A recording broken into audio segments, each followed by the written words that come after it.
Now we're honored to have our state chairman with us, Michael Whatley. Michael, I'm willing to bet, is probably the best chair in the country. He's done a tremendous job as our chairman. And he's, oh, here it comes. He's talking. I mean,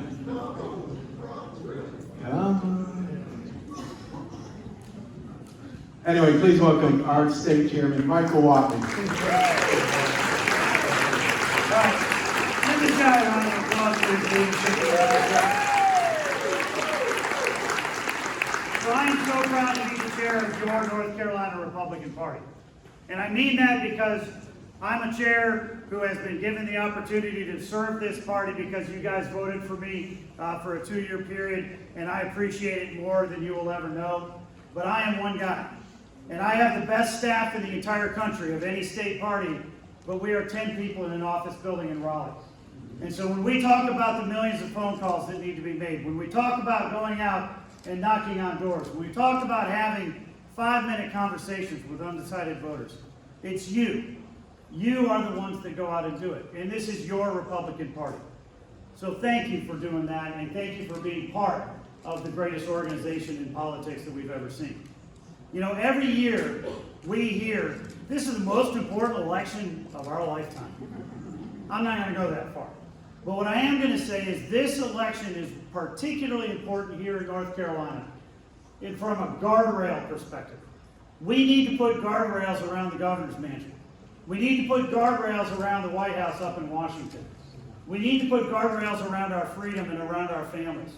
And it's going to be very important for us to be able to do that. Think about what's coming out of Raleigh. Governor Cooper, who has vetoed more bills than any other governor in North Carolina history. In fact, he's vetoed more bills than every other governor in North Carolina history combined. He has vetoed the Born Alive bill twice. He has vetoed voter ID. He's vetoed opportunity, scholarships, and educational freedom. Just last month, he vetoed a bill to end his 2-year COVID emergency that would strip the ability of school boards to put force masks on the kids all across this state. There's nothing the guy won't veto. We need to be able to put him in a box. We need to have super majorities in the state house and state senate.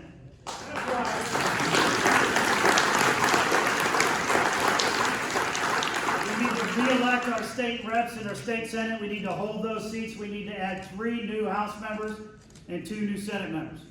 We need to win a Republican majority on the North Carolina Supreme Court. Yes. You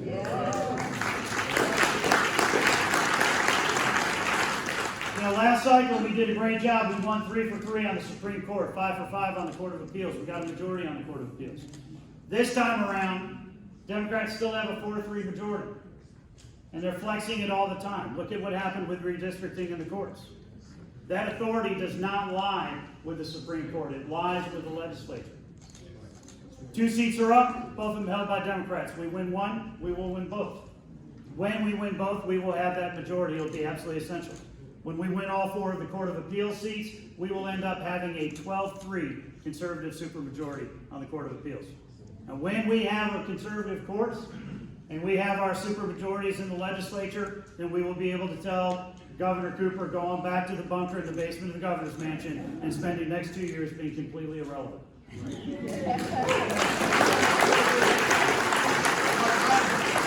the federal side, we've got 8 members of the North Carolina delegation of Republicans right now. We picked up a 14th seat. We need to hold those 8 seats. We need to pick up 1 or 2 more.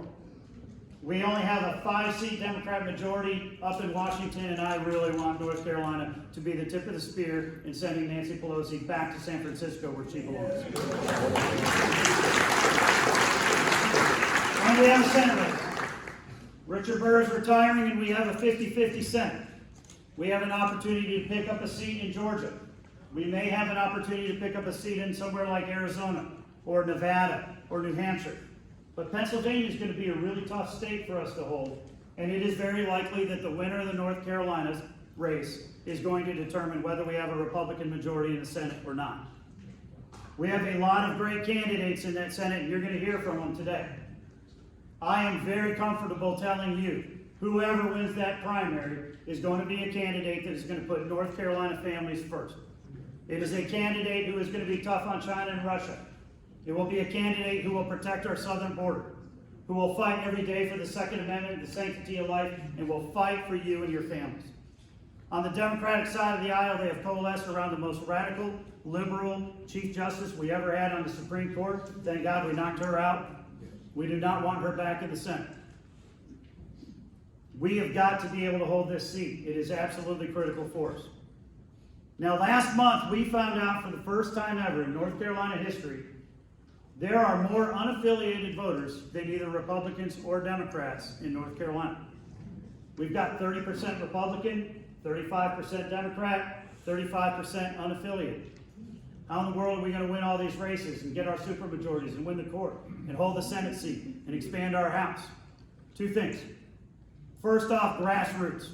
We are going to get out the vote. We are building right now the largest grassroots mobilization for an off-year election in North Carolina history. In fact, as of last week, we've had over 7,000 volunteers sign up for our recruiting and be willing to volunteer as we go into election cycle across this state. We need to register voters. We need to get the message out. We got to make sure that we turn the voters out. Secondly, we have got to protect the ballot. We have to have election integrity here in North Carolina. Now in 2020, we built for the first time ever an election integrity team here in North Carolina where we recruited and trained 570 attorneys and 3,000 volunteers in all 100 counties. In fact, in all 100 counties, not one single vote was counted without us having Republican observers and lawyers in the room. Good. I will never forget Donald Trump calling me after the election and saying, "Michael, I love North Carolina. I went to bed and I had a small lead. And I woke up and I had a small lead. And when you all counted the votes 2 weeks later, I got a small win. Your numbers never changed. Why didn't they do that in Arizona, in Georgia? And if they had done that in Arizona, Georgia, and Michigan, and Minnesota, Pennsylvania, Wisconsin, we would not be talking about how screwed up Washington, D.C. is right now. Now, I'm convinced about 90% of election integrity comes down to two things. You have to have the lawyers and the observers in the room. Number two, you've got to have machines that have a paper ballot that you can do an audit with. That cannot in any way interconnect with the internet, and that are made in America. Now, thanks to our state legislators, and we've got several of them here, we have those machines. And thanks to you and all the volunteers that served on our election team last time, we had those observers and those lawyers in the room. But we need to do more. We were able last time to cover about a third of election sites on election day and make sure that we had the observers that we want there, and the election workers and the poll observers in those election spots. But we need to have coverage for all of them. We need to be there for early vote. And absolutely, again, we need to make sure that we have our observers and our lawyers ready to go in case we have recounts, or in case we have runoffs, or in case we have problems anywhere we want to go. So we need you to sign up for our ballot protection team. Okay? When we have our volunteers lined up and getting out the vote and protecting our ballot, I know we are going to have an absolutely fantastic election day. Thank you for all you do to support all of our Republican candidates. Thank you very much for all the work that you do to help your Republican Party, and I appreciate everything that you guys do. Take care.